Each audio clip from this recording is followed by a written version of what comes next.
Okay, so I'm going to show a procedure for how to measure the headspace on an action.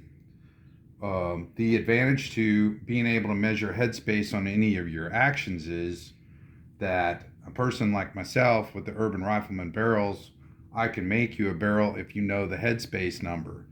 So I have a digital, I use digital because I didn't take up machining until late in life, so I prefer digital. I have a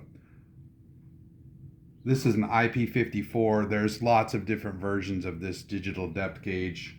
It comes in a kit like this. Um, these run anywhere from $100 to $300. I figure that anybody who can reload and do precision reloading can do this quite easily. And with the shipping prices today on actions and barrels and guns from place to place, and the risk that you're taking shipping at, let's say, 40 bucks a whack, you could pay for a tool like this very easily by not shipping your actions all over the country. So I just thought I would show everybody. So the first thing is I have a glass table here. I'm going to take the daily here. I'm going to run it down, zero it, and I'm going to get one click out of it. And we're going to call that's within 1/10,000th. So I had already zeroed this. You're at the fourth decimal point. We're just calling that zero. So if you take the action, this one doesn't have a trigger in it, but I'm going to lay it so that gravity holds the lugs down. And we're going to be measuring from the front of the receiver face to the front of the bowl face. And we're going to move it around, kind of around the center, because you'll find with the machining marks, it'll vary maybe half a thou on the whole thing, and you kind of have to take the middle number, which is what I do, and it works out perfectly fine. Total headspace is from 0 to 5. I make my barrels right in the middle, from 2 to 2.5, so right dead in the center of that. So if you had this number plus your recoil lug, which you can measure your recoil lug, or you can stack your recoil lug up here and do it with your recoil lug in place while you do it. Either one, my recoil lugs are exactly 0.25 to the number. Like, there's no variation, but you can measure it and add that number to it. So I've already measured this one, and I know it's just under 0.7. So I'm going to run it down. All of these Remingtons are really close to 0.7. They are not the same, but they're close, especially the later ones. So I'm going to run it down, and I'm going to get it to, there you go, 0.688 is where we're going to start. I'm going to set it up. I'm going to make sure I'm not on the firing pin or any of that stuff. And then I'm going to run it down.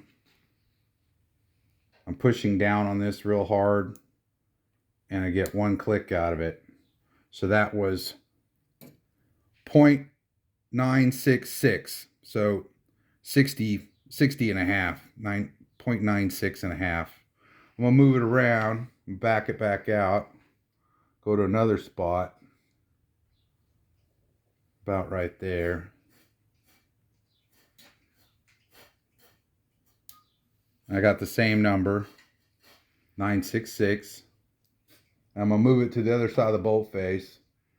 And I expect this will be a slightly different.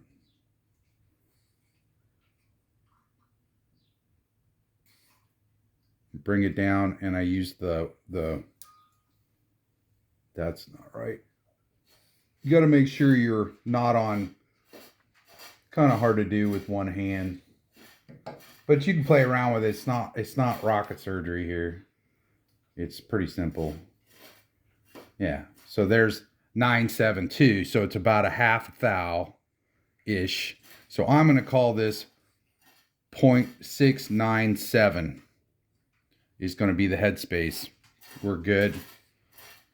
And then I would take that, and I may even just take my engraver and just mark that number very small on the front of this action. and for my own reference, or you can do it with a magic marker and just write that number on there. And that's about it.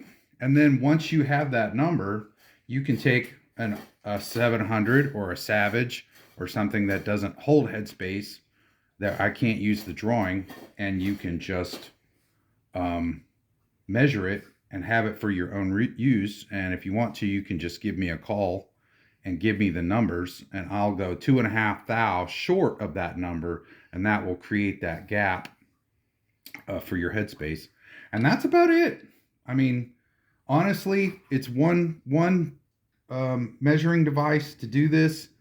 What people are spending on reloading stuff, this will pay for itself in no time. I'm sure there's other gunsmiths that can make you a barrel to a number or a print, but that's what I suggest. And I just tell my customers, hey, if you're going to be shooting the old Remingtons and Savages, why not just go ahead and get this tool, and then you can get shoulder pre-fit barrels, and you don't have to ship your actions off to have them fitted. Thank you very much. Appreciate all my customers at the Urban Rifleman, and I'm Bradley, and this is Lauren, my wife, the Urban Riflewoman. Thank you very much.